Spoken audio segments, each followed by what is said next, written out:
Halo, selamat pagi teman-teman semuanya. Indi Aryo. Sangat Wow. tidak- Kartininya, Sangat tidak Eduardo. seru, sangat detik sore sekali Iya ya. loh, sangat redaktur Detik Finance loh. Iya, tolong. Rapi Edo, dan bersahaja. lu gak lihat baju kita hari ini udah menggang banget. Masa lu cuma gitu doang sih, Do? Iya Jo lagi Do.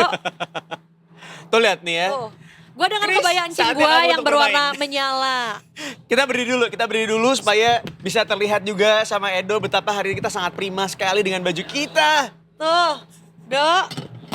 Iya kan? Bentar, Edo kayaknya sedang bermasalah. Oke. Ngapain lu muter-muter komedi lu? Ya, Muter. outfit cek kan. Nggak ada. Nggak gini, outfit lu juga sama kayak warga trans yang lain. Mohon maaf. Iya, kita udah lihat setiap hari itu. Kalau ini kan Iya. ya setiap hari pemandangan kayak gini, Do. Lihat dong. Keren. Outfitnya rate-nya adalah 9/10 karena nggak ada yang sempurna di dunia ini ya. Masya Allah, tabarakallah. Keren. Guys, by the way, ini pada tahu kan gue lagi ada di mana? Tahu nggak? Ini di mana nih? Jujur gue nggak tahu. Istana ini. Jujur gue nggak tahu. Lu lagi Tahu ini ya? kan udah. Lu lagi survei studio baru buat Detik ya? Nah, benar. Detik sore akan punya istana baru. Elegan Enggak sekali denger-dengerinya lu. tempatnya ya. Di mana sih, Bo? Ini ada di Balai Kota di Oh. Kota Jakarta. Aduh seru banget mainnya. Jadi ini dalamnya balai kota nih. Iya, benar. Jadi kita bentar lagi akan ngobrol sama orang nomor 1 di Jakarta yang kalian juga mesti pasti banyak pertanyaan yang pengen kalian tanyakan kan. Since kalian adalah warga ini juga warga yang mengais sisa-sisa mimpi di Jakarta kan. Gue lahir di Jakarta ya, KTP Edo gue ya. Jakarta ya. Sejak tahun lalu. Iya, ini coba ya kita sapa langsung orang yang punya Siapa sisi sih? ruangan di sini. Siapa sih? Siapa sih beliau? Pagi dong, Ya pagi. Allah. Pagi Pak Halo, Pagi. Pramono. Pagi. Gubernur. Ya Pak Pram, Allah. ini ada 2 host kita di studio. Ini mereka nih juga salah satu orang yang mengejar mimpi di Jakarta, Pak. Betul. Jadi Jakarta mimpi itu terbuka bagi siapa saja dan saya mendoakan mimpinya segera terwujud di Jakarta ini. Karena Masya saya Allah. betul-betul Amin. ingin orang datang ke Jakarta dengan harapan dan juga kemudian bisa mewujudkan mimpi-mimpi yang mereka miliki. Termasuk cari jodoh, Pak ya? Termasuk cari Saya jodoh. dapet, Edo, saya Tapi yang dapet. penting jodohnya nambah-nambah. Ah, itu dia. Jangan dong. Amin. Pak Pramono Aryo, ini mohon ada izin. pertanyaan mungkin buat Pak Pram? Aku mau nanya, Pak Boleh. Pram, kemarin aku lihat di Instagram, Pak, pengen lihat ini, apa namanya, kucing-kucing balai kota. Jadi apa tuh namanya? Balai keto ya, Pak ya? Iya. Jadi di balai kota ini kita memang punya kucing-kucing. Sebenarnya penguasa utama di balai kota ini kucing-kucing. Bukan Pak Pramono ya, Pak. Dan kucing itu saya udah minta untuk dimandiin secara rutin, kemudian mereka disterilisasi. Jadi kucing-kucing jantan yang ada di sini sekarang udah steril semua. Karena saya juga punya program untuk membuat 22.000 kucing di Jakarta ini kita sterilkan supaya tidak beranak pinak di mana-mana. Mantap. Wah, iya. Seru banget ya. Benar. Tapi tetap dengan disayang juga gitu ya. Jadi kayaknya sangat menyenangkan sekali. Pak, tapi ngomong dengar-dengar juga per hari ini ya, Ya. untuk para perempuan tuh bisa gratis naik Transjakarta gitu ya, Pak ya? Jadi karena untuk menyambut Hari Kartini, kami menggratiskan para perempuan dari manapun datangnya, apakah dari Bekasi, Depok, Tangerang Selatan, mereka akan begitu masuk Jakarta, mereka gratis menggunakan sarana transportasi apapun, LRT, MRT maupun Transjakarta. Tapi kalau taksi tetap bayar. Ya, karena itu kan pribadi ya. Iya, benar. Kita bayar, Pak, ya? Pajak tetap bayar. Nanti tanggal 24 kami juga akan menggratiskan. Kalau kali ini 24 laki-laki dan perempuan digratiskan transportasi di seluruh Jakarta. Oh gitu? Wah, asik. Wah, terima kasih Pak Pramono. Terima Mohon kasih, seru izin. banget. Iya, kalau gitu kita penasaran deh lanjutannya Edo akan ngobrol apa lebih panjang ya sama Pak Pramono. Tapi nanti kita juga kalau ada pertanyaan boleh ya tiba-tiba nanya ya, Do. Boleh banget, boleh banget. Ayo Pak, kita sambil ke singgasana kita. Wah, ini sambil tur Jadi juga ya kalau balai Pak kota ya. Pramono tuh boleh di kanan apa di kiri, Pak? Saya nggak apa-apa, saya ikut aja. Oke, siap, silakan Pak. Pak Pramono kalau pagi itu biasanya Kita juga duduk rutinitas juga apa, ya? Pak? Bangun jam berapa terus habis Jadi itu? saya termasuk karena hampir 15 tahun. Saya kan 5 tahun sama Bu Mega, 10 tahun sama Pak Jokowi, selalu menyiapkan hal-hal yang berkaitan dengan substansi pekerjaan. Sehingga dengan demikian saya terbiasa tidur itu lebih awal, biasanya jam 10, setengah 11. Oh gitu. Tetapi jam 2 saya bangun. Jam 2 ngecek pekerjaan dan sebagainya. Dan itu udah menjadi pola sehari-hari. Dalam puluhan tahun terakhir ini. dalam 15 tahun. 15 tahun terakhir ini. Ya, dan itu akhirnya terbawa. Untuk merubah kan juga nggak gampang. Maka sekarang ini praktis jam 2, jam 3 saya udah bangun. Ada bedanya nggak Pak? Kan dulu Bapak ini dikenal sebagai caretaker alias orang di belakang layar gitu Pak. Sekarang orang yang ada di atas panggung gitu, yang dilihat di spotlight seluruh masyarakat gitu Pak, sebagai Gubernur Jakarta. Apa bedanya? Ya pasti beda banget, karena selama ini kan saya memang betul orang yang di belakang layar, dan saya udah terlalu lama nggak mau tampil di ruang publik. Walaupun saya pernah menjadi sekjen partai, saya menjadi pimpinan DPR. Ya. Karena terlalu lama nggak pernah mau tampil di ruang publik, akhirnya harus ada di ruang publik dan harus memutuskan sendiri. Kalau dulu kan saya yang menawarkan alternatif keputusan apa yang harus diambil oleh presiden pada waktu itu.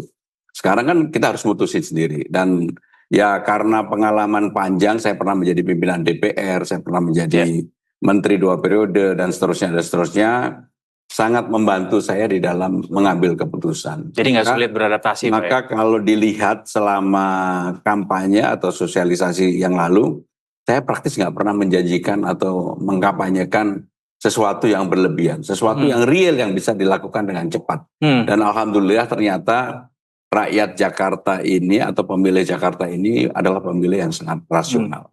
Dalam waktu menuju 100 hari itu bulan depan kalau nggak salah Pak ya, Pak Pramono sebagai Gubernur Jakarta. Apa yang dirasakan kayak, oh saya nggak nyangka ternyata Jakarta tuh begini ya. Ada nggak Pak yang bisa di-share gitu? Oh banyak sekali. Jadi ketika saya terpilih menjadi gubernur, saya tidak membayangkan pertama APBD-nya kan besar banget, 1 triliun. Terbesar. Kemudian kewenangan untuk mengatur tata kota di Jakarta juga sepenuhnya menjadi kewenangan gubernur dan wakil gubernur. Dan yang lebih utama karena Jakarta ini tetap menjadi ibu kota dan juga menjadi kota global, pusat bisnis kita, sehingga semua orang menaruh harapan dengan Jakarta, maka yang seperti itu tentunya menjadi hal yang harus kita tangani. Sehingga dengan demikian memang harapannya itu besar sekali, dan orang menaruh harapan karena saya nggak punya beban untuk menjadi gubernur. Ini kan saya nggak punya beban, sehingga saya lebih fleksibel, lebih leluasa untuk mengambil keputusan. Dan praktis apa yang saya janjikan di kampanye sekarang ini sebenarnya udah hampir semuanya terpenuhi. Karena saya, ya misalnya kartu Jakarta Pintar. KJP itu merupakan janji saya yang paling besar. Alhamdulillah saya sudah mengeluarkan KJP untuk warga yang membutuhkan itu 707.622 sampai hari ini. siswa. Jadi itu memang akan keluar setiap tahun. Dan itulah yang sangat dibutuhkan di Jakarta, terutama bagi warga yang tidak beruntung, warga yang tidak mampu, supaya mereka punya jaminan untuk bisa menyekolahkan anaknya. Dan kami juga sudah mengeluarkan yang namanya Kartu Jakarta Mahasiswa Unggul, yang awalnya 15.000, nanti mulai tahun depan akan kami naikkan menjadi 20.000 siswa, dan mereka dijamin dari S1, S2, S3 sampai S3. Selama IPK-nya bagus, kemudian mereka sekolahnya sungguh-sungguh, mereka akan dibiayai oleh pemerintah Jakarta. Kenapa ini saya lakukan? Karena saya kebetulan juga dari keluarga yang sederhana, tentunya nggak bisa sekolah kalau nggak dapat beasiswa. Dengan belajar itu saya mendorong betul supaya para mahasiswa yang dulu latar belakangnya dari keluarga sederhana, mereka bisa memotong garis kemiskinan ataupun keluarganya yang kurang beruntung tadi. Dan saya menaruh harapan besar di sana. Berarti Pak Pram juga salah satu orang yang percaya bahwa pendidikan adalah kunci utama dalam mengentaskan kemiskinan, ketimpangan. Salah satu keberuntungannya Jakarta adalah perguruan tinggi banyak. Kemudian juga orang mempunyai akses di pendidikan lebih gampang.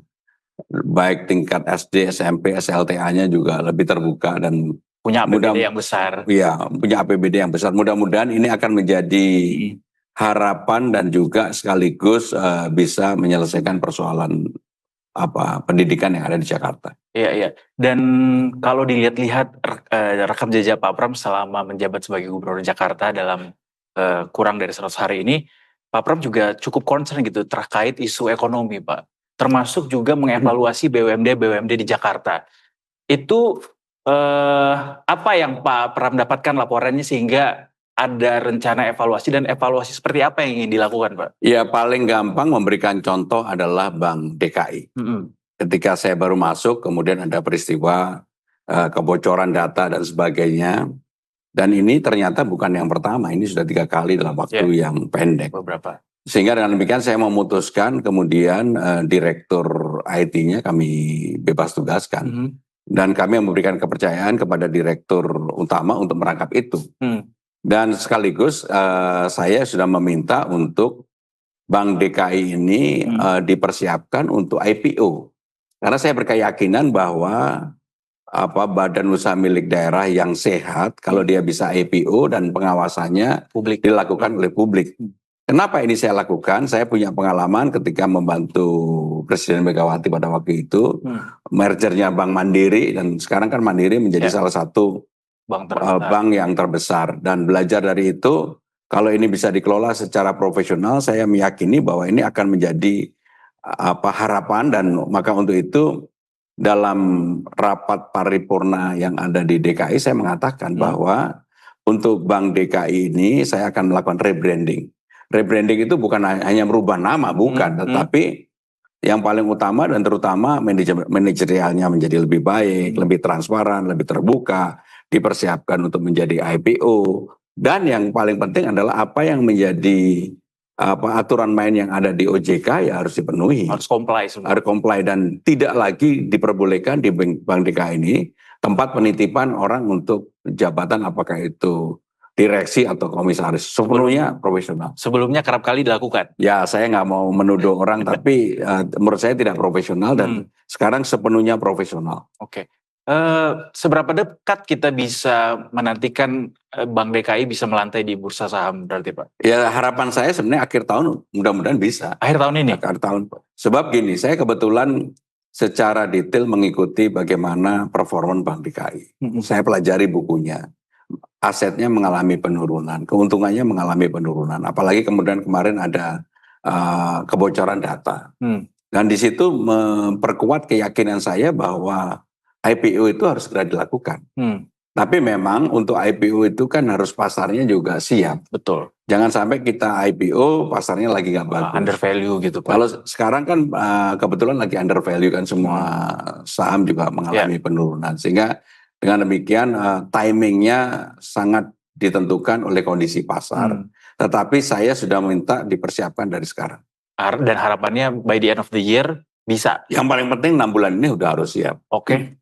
Wow. Ada berapa Pak total BUMD yang dalam masa Pak Pram pengen di IPO kan? Kan sekarang ini yang sudah IPO itu kan ada Pembangunan Jaya. Kemudian ada MRT. MRT belum, Pak. Oh, MRT belum ya? Belum, Pak. Tapi saya akan... Nanti MRT juga akan nih, Pak. Pokoknya intinya, saya ini termasuk yang orang yang percaya bahwa kontrol publik itu menjadi penting.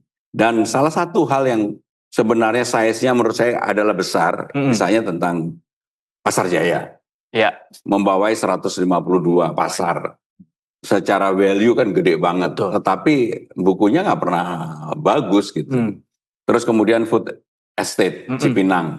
Kan marketnya given gitu ya. Yang terus-menerus selalu sebenarnya memberikan keuntungan. Tanpa perlu dicari-cari, Pak. Tanpa perlu dicari-cari karena memang semua yang mengatur untuk kebutuhan food di Jakarta diatur oleh Food Estate Cipinang. Nah, yang begitu-begitu saya akan melakukan pembenahan untuk bisa di IPO-kan. Tetapi memang ada yang untuk di IPO-kan berat. Misalnya Jakpro. Jakpro ini kan penugasannya terlalu banyak. Mulai dari velodrome, JIS, dan berbagai penugasan yang diberikan oleh pemerintah Jakarta. Sehingga dengan demikian memang akan ada BUMD yang secara khusus dikontrol, tetapi penugasannya nggak boleh lagi berlebihan. Karena saya termasuk orang yang percaya sebuah usaha yang sehat itu kalau kemudian tidak penugasannya kebanyakan gitu. Karena kata-kata penugasan aja itu pasti sudah jadi liability lah. Iya benar, liability, beban ya. Pak, speaking of MRT tadi udah sempat disinggung juga. Ini kan sekarang Hari Kartini 21 April dibebaskan kepada seluruh perempuan yang menggunakan transportasi umum di Jakarta oleh tarifnya begitu Pak. MRT juga termasuk, LRT, KRL. Transportasi ini kan Jakarta tuh termasuk yang bukan salah satu bahkan, maybe the only one daerah di Indonesia tuh yang kompleks gitu Pak transportasinya, which memang kita udah butuh ini sejak lama gitu Pak. Dan saat ini progresnya saya bisa bilang cukup baik gitu Pak, integrasi segala macam. Tapi kita masih macet Pak, butuh intervensi sepertinya dari Pemprov untuk instrumen lainnya Pak. Jadi kalau mau merubah supaya Jakarta tidak macet, kan Jakarta itu macet ketika ada pergerakan pagi hari, masyarakat yang menaruh harapan bekerja di Jakarta, kemudian sore hari mereka kembali ke kediaman rumah masing-masing.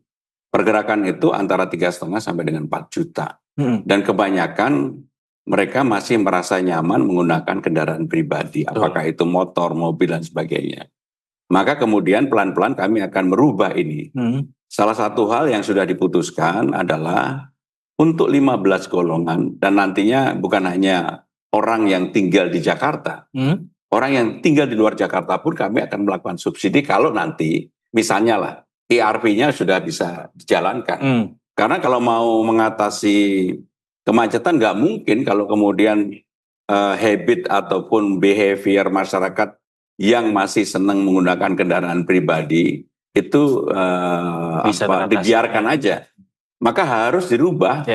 Termasuk hari ini kita membebaskan perempuan untuk naik kendaraan umum di seluruh moda transportasi, apakah LRT, MRT maupun Transjakarta, karena untuk membiasakan itu. Termasuk nanti tanggal 24 kami mengadakan membebaskan bukan hanya perempuan, kali ini laki-laki dan perempuan, karena itu merupakan Hari Angkutan Umum Nasional. Nah, hal-hal yang seperti itu akan kami adakan, dan saya yakin itu secara pelan-pelan akan merubah habit behavior masyarakat untuk mau naik angkutan umum. Tetapi yang tidak kalah pentingnya adalah rutenya juga harus ada. Betul. Maka kami akan membuka 5 rute baru. Dan tanggal 24 kami akan membuka rute yaitu Blok M Alam Sutra.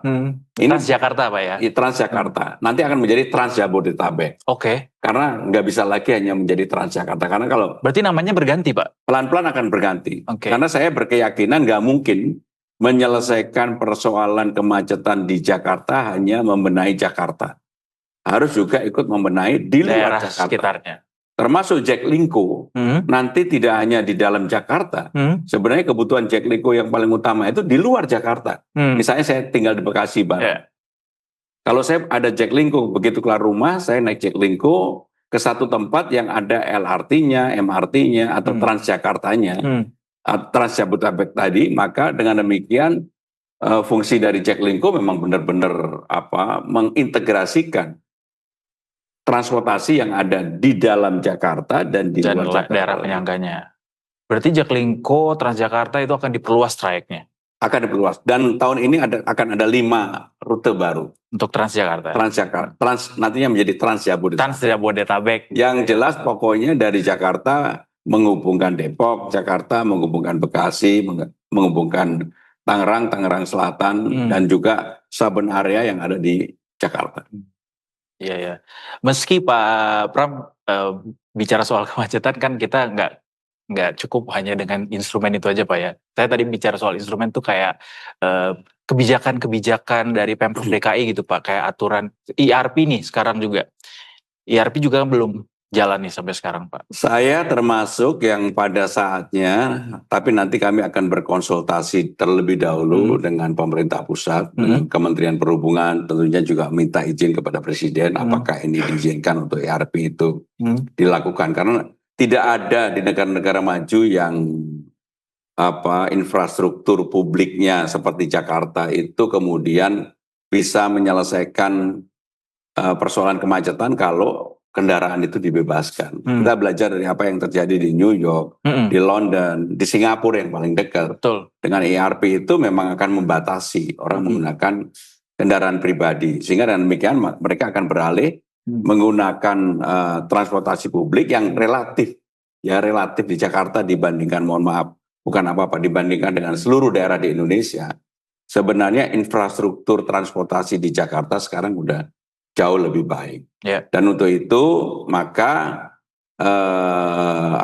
kalau nanti kemudian habit masyarakatnya sudah mulai bisa berubah, mereka lebih nyaman juga naik transportasi publik. Menurut saya itu menjadi awal dari penanganan persoalan kemacetan secara menyeluruh. Sehingga kemacetan itu tidak bisa hanya dilakukan dengan membangun jalan. Menurut saya mau dibangun jalan berapa panjang pun atau jalan layang berapa panjang pun nggak akan selesai kemacetan di Jakarta. Sepakat Pak.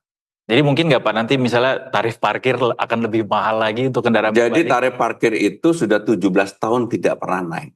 Patokannya adalah 5.000. Pertanyaanmu sederhana tapi jawabnya susah. Would it be? Jadi saya akan mengkaji betul yang jelas bahwa memang bagi orang yang tidak mampu atau kelas menengah ke bawah yang bersedia naik transportasi umum, kewajiban pemerintah untuk memberikan subsidi. Digratisin. Tetapi bagi yang orang mampu, udah nggak bisa lagi kemudian mereka manja-manja dengan kendaraan pribadinya, tetapi nggak mau berbagi atau sharing, misalnya dengan ERP-nya, dengan jalan tolnya, dengan parkirnya. Karena di negara manapun, orang yang menikmati luxury itu ya harus beda, harus bayar lebih mahal. Maka akan ada yang di daerah-daerah misalnya perbatasan Jakarta, Bekasi, Jakarta, Depok, Jakarta, Tangerang yang disebut dengan ride and park. Tempat untuk siapapun bisa dengan mudah untuk menaruh kendaraannya kemudian naik transportasi publiknya. Oke, berarti juga akan menambah jumlah park and ride gitu ya. Park and ride. Baik, bicara juga konteks soal kondisi ekonomi sekarang Pak, kan ini di mana-mana sekarang penuh tekanan gitu, PHK di mana-mana juga, kemudian dari global juga, ya global pun pada akhirnya terrefleksi pada PHK yang terjadi dalam negeri gitu Pak. Jakarta sendiri punya concern tersendiri nggak Pak soal bagaimana kondisi ekonomi warga Jakartanya sendiri untuk bisa ditingkatkan akan seperti apa peta jalannya Pak? Yang pertama harus diakui bahwa sekarang tekanan internasionalnya dari luar itu luar biasa. Cukup berat. Jadi apa yang disampaikan, apa yang menjadi ambisi dari Presiden Trump itu mempengaruhi konfigurasi dari ekonomi bukan hanya nasional tapi juga internasional dunia.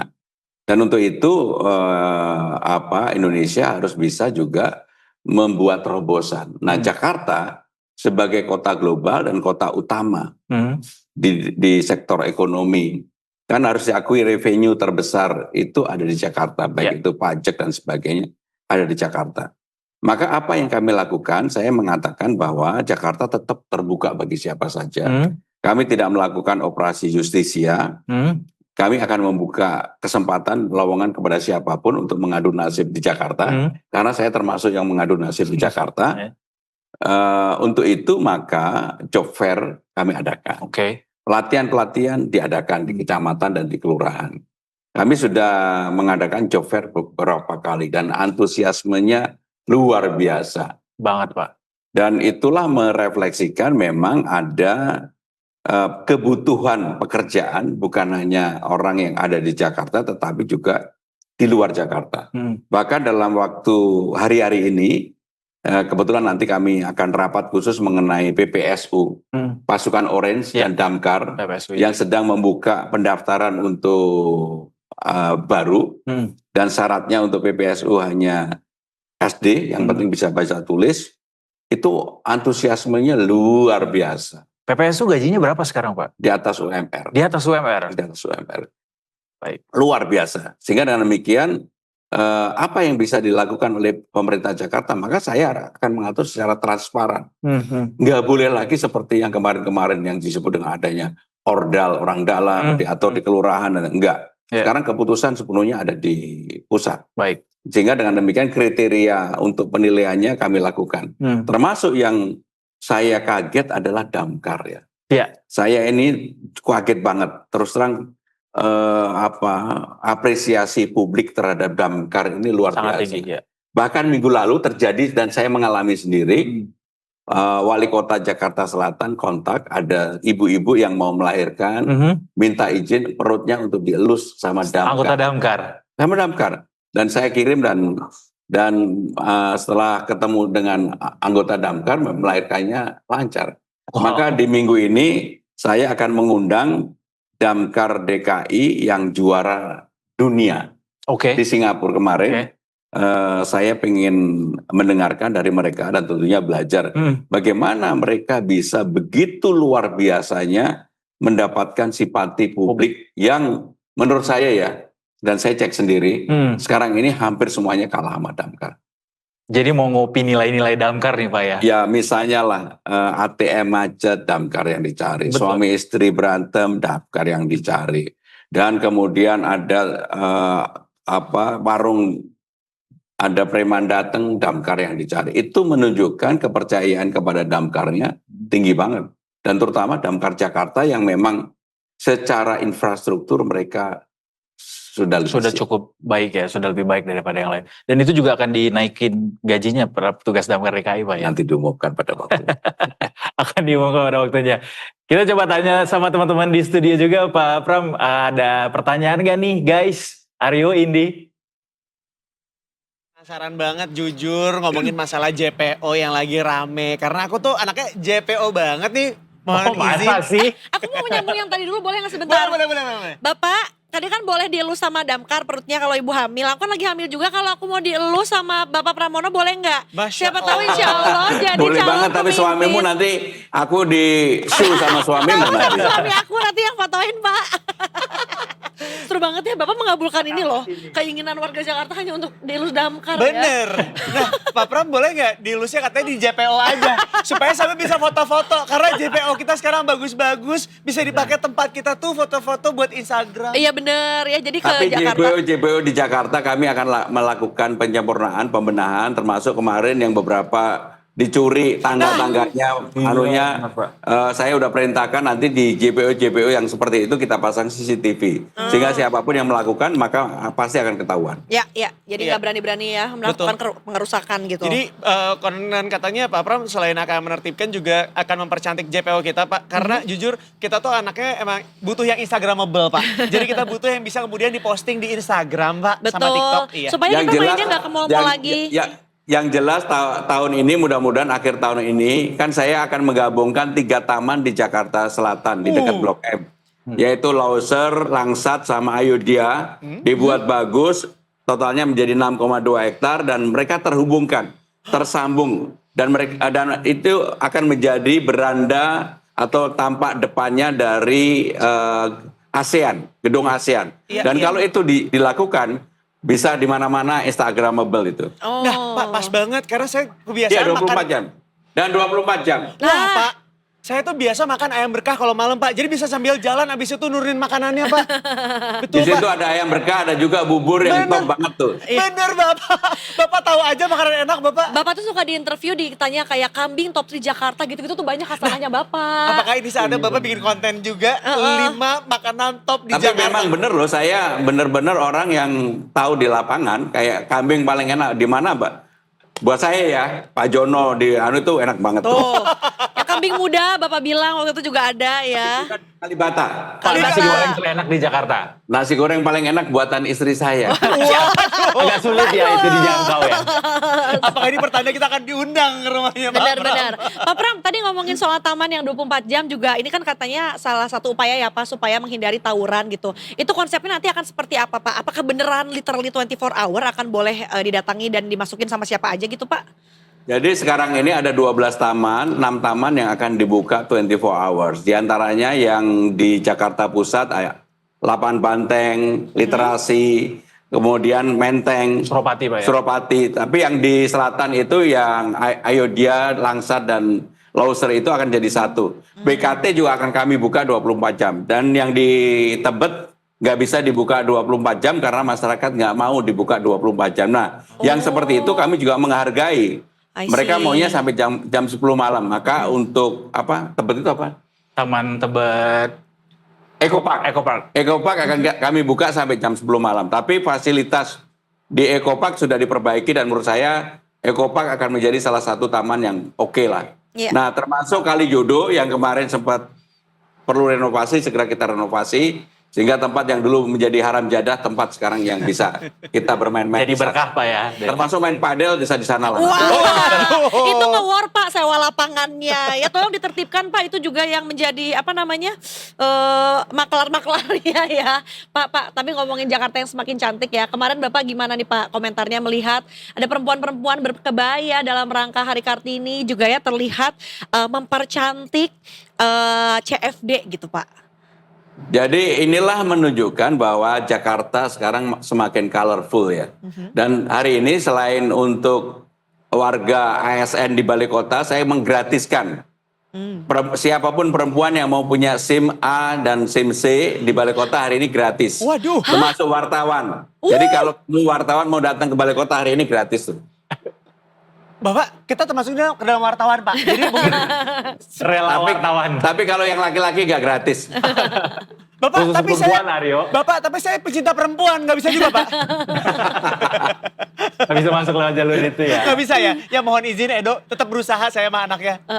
Iya. Aduh. Bagus. Pak Pram mungkin terakhir sebelum kita berpisah karena Pak Pram juga harus melanjutkan kegiatan lainnya. Jakarta setelah IKN sekarang sudah ada, nanti in the future apa yang akan kita bisa lihat dari Jakarta Pak? Jadi yang paling utama, Jakarta ini kan diukur sekarang sebagai kota global. Kita nomor 74 dari 156. Ada survei yang dilakukan Kearney, ini khusus untuk kota global. Saya berkeinginan bahwa mudah-mudahan di akhir masa jabatan saya sebagai gubernur 2029-2030, Jakarta itu bisa menjadi top 50 kota global dunia. Kalau itu bisa, maka infrastrukturnya pasti menjadi lebih baik. Membuat orang menjadi lebih nyaman datang ke Jakarta. Sekarang ini problemnya adalah sebenarnya secara bisnis size Jakarta itu besar. Tetapi yang jadi persoalan adalah keterbukaan informasi. Kemudian kebudayaan atau budaya yang tidak terawat dengan baik. Kemudian juga merasa orang datang di Jakarta belum menjadi feel secure. Nah itulah yang harus dirubah. Itulah yang harus diperbaiki. Dan kami akan melakukan perbaikan untuk itu sehingga nantinya orang akan datang ke Jakarta menjadi lebih nyaman.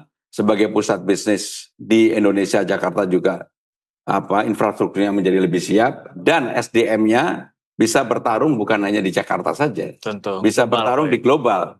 Karena kebutuhan di Jepang, di Taiwan, di Middle East sekarang ini cukup besar. Baik tentunya. Dan nggak lengkap rasanya kalau nggak ngomongin solusi untuk masalah banjir Pak. Apa solusi dari Pak Pram? Jadi saya sudah bertemu rapat secara mendalam dengan Menteri PU dan juga Menteri BPN Agraria. Normalisasi Sungai Ciliwung kami lanjutkan. Mulai bulan Juni ini mudah-mudahan penunjukan lokasinya sudah selesai. Pembebasannya segera dilakukan sehingga dulu yang sempat terhenti untuk normalisasi Ciliwung itu akan kami lanjutkan. Ini normalisasi ya Pak, bukan naturalisasi ya? Bukan, normalisasi. Oke. Yang kedua, saya tidak pernah membedakan antara normalisasi maupun naturalisasi. Tetapi sumur resapan di beberapa tempat akan kami buat. Karena Jakarta memang tidak bisa hanya mengandalkan yang ada. Karena gini, banjir di Jakarta itu ada 3. Satu banjir kiriman, yang kedua adalah banjir lokal karena infrastrukturnya tidak digali, tidak dikeruk dan sebagainya. Nah, yang ketiga ini banjir rob. Banjir rob kemarin yang diperkirakan ketika Lebaran akan rob, kita bisa tangani. Jadi artinya banjir rob bisa juga ditangani secara baik. Sehingga dengan demikian kami sekarang sudah memasang 500 pompa lebih di pantai utara kita dan pengalaman kemarin teratasi dengan baik.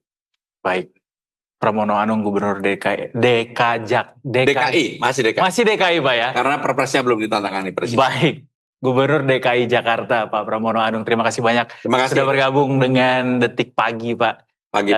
Semoga segala rancang rencana untuk bisa mengurusi Jakarta bisa lebih baik lagi, bisa terlaksana semuanya Pak ya. Sukses selalu Pak. Amin. Terima kasih Pak Pram. Terima kasih teman-teman di studio Indi Aryo. Kita kembali ke kalian di sana. Thank you Edo, thank you. Pak Pram terima kasih Bapak sudah berkenan Gubernur. buat main ke Detik Pagi. Mudah-mudahan nanti bisa main ke studio juga Pak, biar ngobrol-ngobrol di studio kami Pak. Betul, gantian nanti ya ketemu sama kami juga selain sama Edo ya. Kalau kita mau di... Mau diajak tagline nggak? Boleh dong. Edo Boleh masih nggak? inget bagus. Ayo kita closing bareng-bareng Pak. Yuk. Pak mohon izin Silakan Pak. guide-nya. Mohon izin Pak, jadi kita punya tagline kalau misalnya kita bilang detik pagi, Jangan tidur lagi. Jangan tidur lagi, Pak. Tapi pakai gerakan, Pak. Kayak Oke. gerakan tuh, Pak. Gerakannya tapi bebas, Bebas Bapak. aja Bapak. Monggo silahkan. Senyamannya. Gerakannya bebas kan? Bebas. Boleh velocity, boleh juga Boleh. lagi. Ya Allah. Tapi Bapak kalau velocity nggak ngeluarin lidah dong. Nggak, jangan ya, jangan ya. Tapi Mohon izin. tapi on beat. Wow. Boleh Bapak, mohon izin ya. Detikers, kita masih akan kembali setelah yang satu ini. Jadi jangan kemana-mana, tetap bersama kami masih di Detik Pagi. Jangan tidur lagi. lagi. Pak.